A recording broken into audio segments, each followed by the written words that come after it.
नमस्कार. आयशाच रसोईमध्ये आपलं खूप खूप मनापासून स्वागत आहे. तर आज मी बनवणार आहे सोया चंक्स. याला सोया कबाब असं सुद्धा म्हणतात. तर यासाठी बघा मी इथं सोयाबीन घेतलेलं आहे आणि हे सोयाबीन मी गरम पाण्यामध्ये एक 10 ते 15 मिनिटं भिजायला घातलं होतं आणि त्यामधलं सगळं पाणी असं मी काढलेलं आहे बघा. एकदम असं पिळून पाणी काढायचं आहे यातलं. तर आता आपण याला मॅरिनेट करून घेऊया. एक वाटी मी इथे दही घेतलेलं आहे मॅरिनेशनसाठी या वाटीने.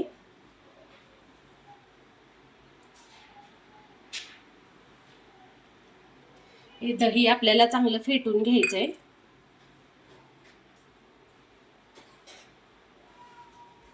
हे बघा असं फेटून घ्यायचंय दही चांगलं आपल्याला. आता बघा दही भेटून झाल्यानंतर आपल्याला ही कसुरी मेथी घालायची थोडीशी ह्याच्यामध्ये. मध्ये आपल्याला 1 ते 1.5 चमचा जिरा पूड घालायची बघा. हे बघा 1.5 चमचा जिरा पूड घातलेली आहे मी.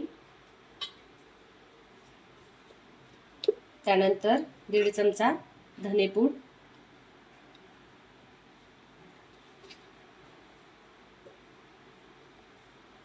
काश्मीरी लाल मिरची पावडर 3 चमचे,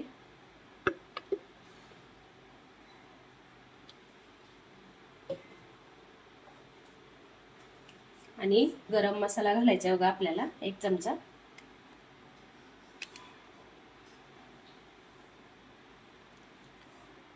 यामध्ये मी अर्धा लिंबू पिळून घेणार आहे बघा.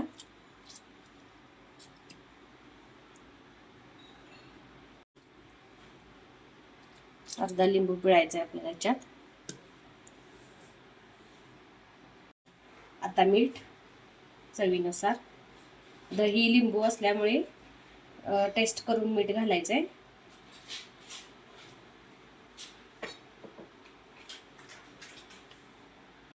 आता यामध्ये मी कॉर्नफ्लॉवर घालणार आहे बघा. एक 4 चमचे कॉर्नफ्लॉवर घालणार आहे.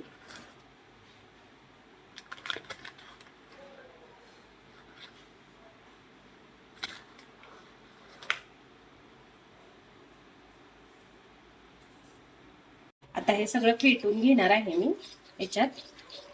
दह्यामध्ये असं सगळं फेटून घ्यायचं आहे बघा.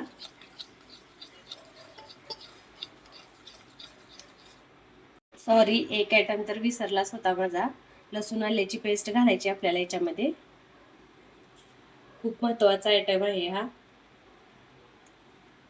यामध्ये लसूण आल्याची पेस्ट घालून आता हे मिक्स करायचं आहे बघा सगळं मिश्रण. हे बघा अशा पद्धतीने आपल्याला हे मिक्स करून घ्यायचं आहे.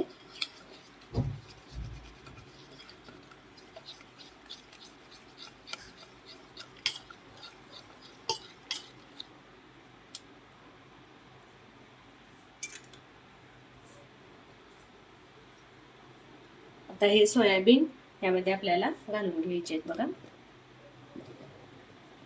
मॅरिनेशनसाठी.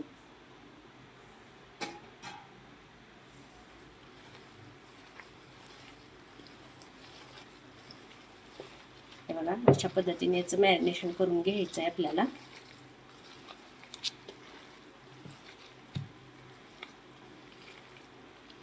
आणि एक 10 मिनिट नाही तर 15 मिनिट आपल्याला हे मॅरिनेशन झाकून ठेवायचं आहे बघा. हे सोयाबीन का तर हे मुरलं पाहिजे याच्यामध्ये.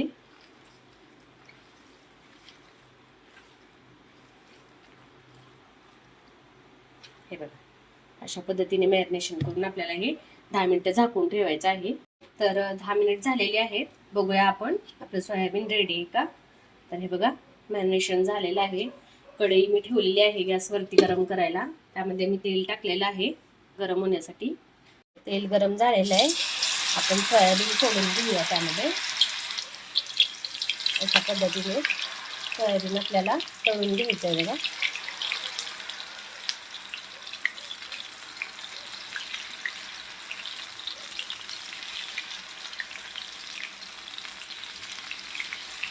तर बघा किती छान कलर आलाय बघा सोयाबीनला.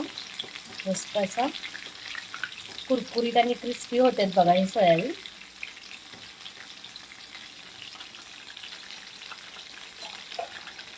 आता यामध्येच मी हे मिरच्या 2 कट केलेल्या टाकणार आहे. त्यामध्येच हा कढीपत्ता,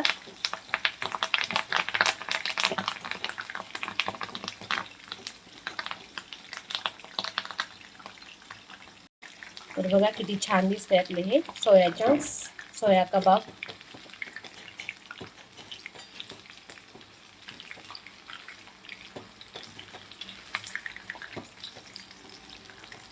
तर आता तयार झाले बघा आपले हे सोया चंक्स. आपण काढून घ्यायचे.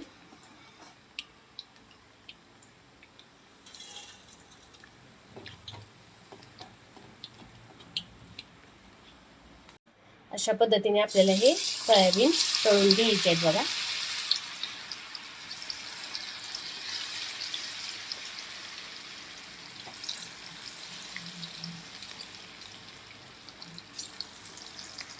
तर हे बघा अशा पद्धतीने आपल्याला हे सोयाबीन तळून घ्यायचंय. तयार आहेत आपले हे सोया चंक्स, सोया कबाब. तर अशा पद्धतीने तुम्ही तयार करून बघा, खूप छान लागतात हे सोया कबाब. तर माझी ही रेसिपी तुम्हाला आवडली असेल तर नक्की ट्राय करून बघा आणि माझ्या व्हिडिओला लाईक, शेअर, कमेंट्स करा. तसंच माझ्या यूट्यूब चॅनेलला सबस्क्राईब करा, म्हणजे माझ्या नवीन रेसिपीज आणि नवीन व्हिडिओज तुम्हाला पाहायला मिळतील. थँक्यू.